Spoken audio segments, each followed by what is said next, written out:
At Giant Eagle, you may have spotted the Stacker. With uncanny My Perks ability, she stacks up the perks to choose either dollars off or up to 20% off her entire grocery bill.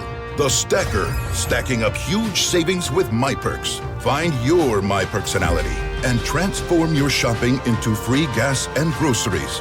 Full details at gianteagle.com/myperks. Perks cannot be earned or redeemed on select items. Restrictions apply. At Giant Eagle, you may have spotted the Stacker. With uncanny My Perks ability, she stacks up the perks to choose either dollars off or up to 20% off her entire grocery bill. The Stacker, stacking up huge savings with My Perks. Find your My Personality and transform your shopping into free gas and groceries.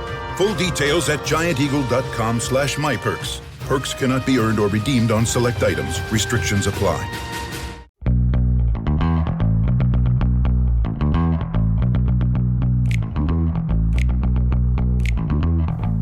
Welcome to the #1 podcast covering Michigan State basketball. The Final Four is not on the schedule. Join Rod and me, Eric, as we dive deep into the Spartans to get you prepared for every game. Subscribe today for in-depth recruiting updates and fantastic interviews with today's important college basketball personalities like Robbie Hummel. Thanks for having me. I have listened to your guys' podcast numerous times on drives throughout any Midwestern Big Ten city, so I am big fans of your guys' work. Jay Billis. And next time, hey, if anybody in Michigan wants a December tea time, call me. You wimps won't show up, but I'll be there. I'll be there and play in the cold. And Izzo will be in front of the fire with hot chocolate. Coaches Thomas Kelly. Oh, no problem. Glad to be back, man. Glad to be back. Mike Garland. Just can't sit there and trade twos for threes. You can't do it. You're gonna lose. Coming down the stretch, you're gonna lose. And more. You won't find better coverage of Spartan hoops than you will get here. For both the casual and hardcore fan, come along as we take you for a green and white ride. Hey everybody, it's Eric alongside Rod to talk about MSU's draw in the NCAA tournament. I'm trying to record this in the Minneapolis-St. Paul airport, so forgive me the audio quality. Michigan State and Tom Izzo secured their record-setting 26th consecutive trip to the Big Dance, dating all the way back to the 1990s, or as my kids refer to, those years that start with a 1. In usual fashion, it was stress-inducing for most Spartan fans, as it wasn't until the last region was announced that we found out whether Michigan State would even make it and where they would be. Bracketologists had MSU anywhere from a 9 to an 11 seed and either in or not in the play-in games. But a truly bizarre sequence of results over the past 2 days had just about every potential bid stealer make it into the dance, putting probable or possible bubble teams on the outside looking in. And Michigan State was anything but a sure thing with their play down the end, lack of wins overall, general vibe in the Michigan State community. And, of course, the nebulous net was always in their favor, which is probably what played the most important factor in not only making the field, to make it in safely. So the Spartans head to Charlotte, North Carolina for a first-round matchup against the Mississippi State Bulldogs in an 8-9 contest with a winner playing probable #1 seed, North Carolina, to make the Sweet 16. Personally, I had a very anxiety-induced ride on the light rail to the airport from the game over the screams of a schizophrenic woman yelling at the scrolling next stop display. But we eventually got the news we wanted, heard that the streak was alive, and then everything was okay. To say it was shocking is an understatement. I think most people, you mentioned the bid stealing was off the charts. We had 5 bids stolen this year. Over the last 2 years combined, there were only 3. So that gives you a sense of how unusual this year was. And it did seem, by the consensus, if you look at most of the top bracketologists, had Michigan State today in one of the play-in games. I mean, that was the only question was, were they going to be a play-in game as an 11 seed or a play-in game as a 10 seed? And again, the bid stealing made that happen to where we actually do have 10 seeds, Boise State and Colorado, in a play-in game, which had not happened. It's typically been the 11 seed line that we've seen that. In fact, I'm sorry, we have 2 of them because Virginia and Colorado State are also 10s.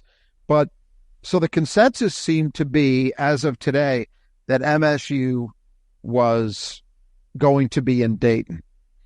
And our friend Dom came out with his final bracket very late. It was around, 4:30, 5 o'clock. and he had MSU as a 10, but out of date. He was an outlier.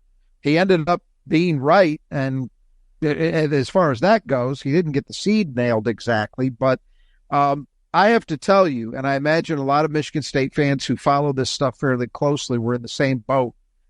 I was seeing things early that made the second, I believe it was the second matchup they announced in the East region, when they announced Florida Atlantic as an 8. I said, oh, God, what's happening? Because Florida Atlantic was right there. The consensus was they were right there with Michigan State in the play-in game. So you could say, well, that bodes well for Michigan State, but not necessarily. The way I took it was they're not following, at least not rigidly, the criteria that they claim to follow. And then we had other weird ones. We had Virginia making it to a play-in game. Very, very few people, if any at all, in the bracketology community had Virginia in the field. They were generally considered to be DOA. And yet there they were as a 10 seed in a play-in game against Colorado State.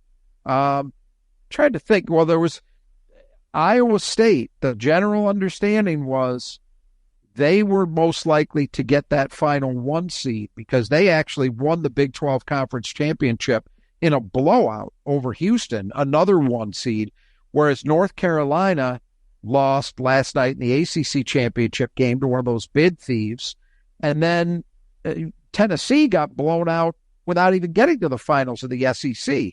What happens? Not only does Iowa State not get the 1 seed, they're not even the highest ranked number 2. That went to Tennessee, so they really had no shot at it in the end. We had several of these that were just very, very strange-looking results. And, of course, inevitably, Michigan State was in the last region to be announced. And I think we were all mostly shocked to see MSU pop up as a 9. Grateful, though. No question. And we spent a lot of time talking about it. Well, you don't want to be on that 8-9 line because there's a 75% chance you're going to land with one of those top 3 teams. Well, Michigan State lands on the 8-9 line, but they land with the 4th team, North Carolina. That's not to say North Carolina is not a good team. Of course they are. But compared to the other 3 1 seeds, they're the ones you'd want to have a potential second-round matchup with.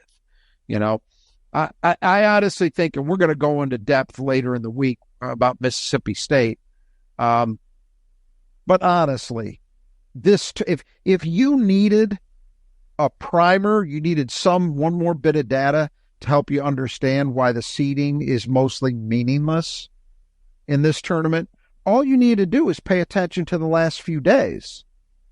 Right? Right. We had I forget where the count actually landed, but it was somewhere in the low 20s, the number of conferences where the 1 seed did not win the postseason tournament this year. That's insane. That's off the charts. But what it says is the numbers attached to the seeding lines to these teams really, in the end, do not matter much. From a Michigan State perspective, the only reason I was even concerned about it was, they got jobbed or, they got a great number. It's just what it might mean in terms of them actually getting in the field and avoiding Dayton. Those were the only things I really cared about. I think, playing Mississippi State versus, playing Clemson, if MSU had been an 11 and they were facing Clemson as a 6, or facing South Carolina as a 6, or Texas as a 7. I don't think there's a lot of difference there in an objective sense. There may be differences in terms of the specific matchups, which again we'll get into in more detail later in the week. But that was all I was really concerned about. I would also say, just initial observations, the Mountain West and the Big East. Collectively, those conferences have to be very, very upset. The Big East only got 3 teams in this thing. Wow. So they had Seton Hall, St. John's, and Providence were all considered to be, bubble candidates. They went 0 for 3. The Mountain West did get their 6 teams in, but again, I don't know how much it matters in the end. But in terms of the seed lines, they got shafted. It was very clear, very, very clear that the committee was not a believer in the strength of the Mountain West other than just having enough teams to get in. And by the way, New Mexico had been a team that was very much considered to be right on the line. And it was clear by virtue of the way they got seeded today that if they had not won the Mountain West Conference tournament yesterday, they weren't getting in. So it was only going to be 5. So those would be the 2 takeaways, I think. Virginia getting in was the shocker to me because everybody had them out. I mean, that was just amazing to me. I'm just kind of glancing up and down. Texas A&M is a 9, maybe as much of a shocker as Michigan State at that seed line, because I mentioned this talking in a couple conversations over the last day about Texas A&M's resume. They have 7 quad 1 wins, but they took 4 quad 3 losses, and actually had 5 until yesterday. A team they lost to just spot, and in a road game that bumped it up to a quad 2 loss instead of a quad 3. But in the metrics, they were like 20 some spots behind Michigan State on both net and KenPom. And I would say, you mentioned that maybe net is what saved Michigan State. I think it was probably strength of schedule more than anything else. But what's funny about it is you can't draw. At least I haven't seen yet any consistent narrative that they used across the board. And you will look, everybody who had great strength of schedule got the benefit of the doubt, and teams that didn't. So you look at Michigan State. Michigan State, great strength of schedule. Iowa State likely did not get the 1 seed and finished where they were because the non-conference strength of schedule was terrible. The committee said as much. The committee chair said as much. But here's the thing. Just when you think, well, maybe that's the consistent narrative here, then you look at Virginia, whose strength of schedule, especially even considering the ACC, including it, because the ACC wasn't a great league this year, Virginia's strength of schedule was terrible. Way worse than teams like Seton Hall and St. John's. So how the hell, or Indiana State. So how the hell did they get in? It's just, it's the strangest bracket that I can remember. And that intuitively that makes some sense based on how wild yesterday was. And it really did likely throw things into chaos, because we would have had some of these teams we're talking about having just missed would have been included in the field. Oklahoma, Indiana State. Indiana State was the 3rd team out. They would have made it if we'd had a normal bubble stealing situation. But yeah, it's still very weird. And I think the committee's going to be getting a lot. There already are. I mean, I've seen it on social media from some figures in the college basketball national press, and there's going to be obviously fan outrage, but they're going to take a lot of heat, and this one more than most years. Here's another one I'm looking at. Boise State is in a play-in game with Colorado. Now, Colorado was generally considered to be a good candidate for a play-in game after they lost last night. But Boise State, I was seeing at 7 and 8. They end up at 10. Again, Mountain West disrespect. Colorado State was generally considered to be out of the playing game territory. They're in it as a 10 against Virginia. So Mountain West, Big East have the major complaints, I guess, as leagues, and the whole thing was absolutely chaotic, and it's hard to construct a consistent narrative.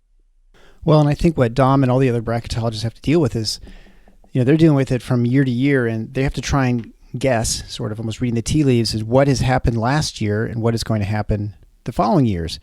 So for them, absolutely, it's going to be really hard for them to figure out where they place their emphasis in the metrics for the teams going forward, and strength of schedule, whether it's net, but also for the bracketologists this year. And going forward, I think, they're going to have to look at, with certainly all the chaos, it makes things hard. But last year there was, look at Dom. He had, I think, one team wrong in Rutgers, which a lot of people did. And he wasn't even wrong in the seed line very much. But there's going to be a wide variation this year. There's going to be a lot of people who missed completely, and teams getting in or getting out. And the seed lines are going to be well off. And so it'll be really interesting to try and figure out what it is and to try and correct things so that you have a better feel for the following years, because it's entirely possible that things will change again. Oh, yeah. I'd be shocked if there's anybody in the bracketology community nailed this thing.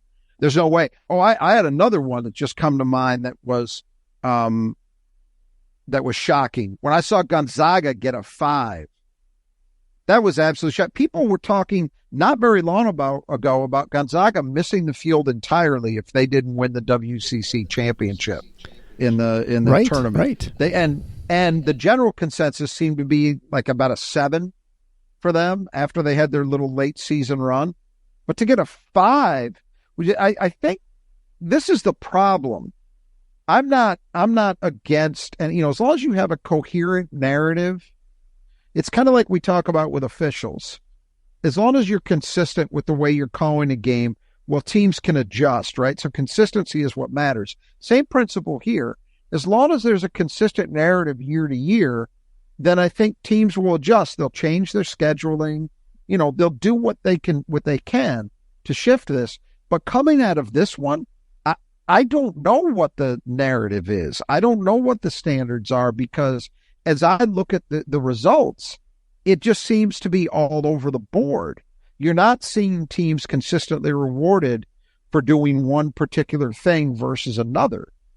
It's just strange. And so I saw somebody, I can't remember who it was, some media figure, make the comment tonight that this is what's worse than what they do in the college football playoff, because in the college football playoff, they pretty much flat out tell you that it's a subjective evaluation, right? But in basketball, they trot out all of these standards that are supposed to be meaningful. And so, athletic directors, coaches, they take this stuff seriously, and they try to tailor what they're doing to those articulated standards. And yet we get a result like this that seems as subjective and arbitrary as anything. So, and we're saying this, by the way, I don't know about you, but for me, I'm relatively thrilled with what happened for Michigan State. Absolutely. Just making the field was the big thing. Yeah, I was, well, when you take it down to the last region and you're thinking, as we all were, hey, they're a 10 or 11 and that's best case. You had to be worried, and you knew the play-in games were over. So it meant you thought you really were down to 2 spots that they could conceivably get. And instead they land one higher than you ever thought possible, and in a region where that didn't mean a horrible second round matchup, if they win. So given where we were at that moment, it almost couldn't have gone better. But yeah, I still think the committee this year is going to have a lot to answer for. And the biggest problem they've got is the Big East media and coaches, but media is the most important part for this, are just incensed. They're inflamed. And they've got access to the network organ, the major newspaper organ. So there's going to be a lot of talk about this over the next couple days. And the committee's going to feel heat. I don't envy them for that. I can't say I'm sorry. I mean, I'm okay with the Big East getting shafted. Who cares?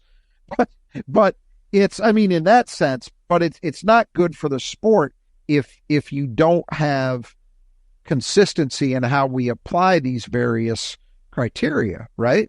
That's all you ask for. Absolutely, and no question. But I have to board a plane pretty soon here, so I'm going to have to break things off. And just a reminder to check out our great sponsors at the Brothers Adjust Your Gutters and the Squeegee Squad of Grand Rapids. They do fantastic work. Very interested to hear what he has to say. Gear. You can find all that stuff at our support page at the tffinots.com/support. You can also find ways to get to our bracket contest, which fortunately we actually have a bracket to fill out with this Michigan State in it, which was a little bit concerning, especially later in today as a selection show was going on. You can find that at the Final Four is now the schedule.com/contests. And there you can get a link to that. You just have to sign up on Pool Host. It's going to be kind of a crazy sort of competition. Nudge printing will be the gift cards we'll give out for that. We're also going to try and have Dom on to go over sort of the postmortem, but also figure out if he can make sense of what's happening, because I think he may have better insight into sort of, what has the committee changed in their emphasis, and, what maybe going forward, how does he, change things, and obviously how he did overall. We'll go over, obviously, the Mississippi State Bulldogs and the matchup against Michigan State. And to be honest, I don't even know what time the game is, what day it is, because I'm walking through the airport terminal right now. Thursday. It's Thursday. Yeah, it got by me initially too in the shock. But yeah, it's Thursday. As of when we're recording this, 8:30 Eastern. We don't have times yet, but I would imagine some point. Well, we'll wrap it up there. And until next time, the Final Four is on the schedule. Go green.